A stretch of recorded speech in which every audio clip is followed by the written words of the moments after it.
Well, Price was described as a conservative firebrand in one newspaper, which I suspect is a badge she'd wear with pride. But since the newspaper in question was the Sydney Morning Herald, it probably wasn't meant as a compliment. But look, here's the point. Whether you agree with Price or not, her arrival in the Senate is a victory for diversity. And by that I mean true diversity, the diversity of something that matters, diversity of opinion. Her forthright maiden speech highlighted an inherent problem in the voice to Parliament idea. Whose voice will it be?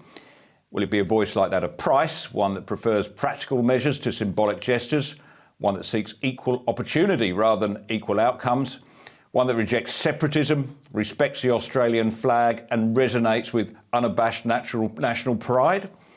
Or will it be an angry voice like that of Lydia Thorpe, the Indigenous Green senator who despises the Australian flag? A voice that doesn't recognise Her Majesty the Queen as our rightful head of state. A voice that proclaims that all white people are irredeemably racist. The voice of a woman from the inner city Melbourne suburb of Collingwood on a salary of $200 and something thousand a year, plus perks, who says she entered Parliament to infiltrate the colonial project. Well, Price and Thorpe between them have taught us an important lesson. Indigenous Australians disagree, just like all the rest of us. And the best place to resolve those disagreements is somewhere where everyone's entitled to speak their mind in a respectful way.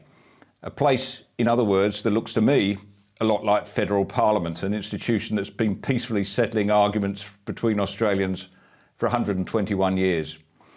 For the voice to Parliament to campaign to succeed, it must persuade the Australians that a single voice, speaking apparently from a single mind, truly represents the rich, diverse range of perspectives of the Aboriginal and Torres Strait Island people. Second, we must know who will hold this voice to account. How can we stop it being captured by the woke intellectual elite to serve their own peculiar interests?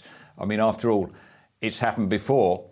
Who will be empowered to bring the voice to account if it goes off on a frolic of its own? How can we prevent mission creep? Because every government body, Indigenous or not, is prone to this kind of provider capture unless it's held to account.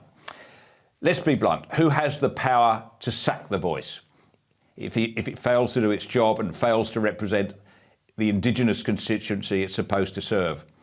Say what you like about politicians, but if they go off the reservation, as they sometimes do, at least we have the power to sack them.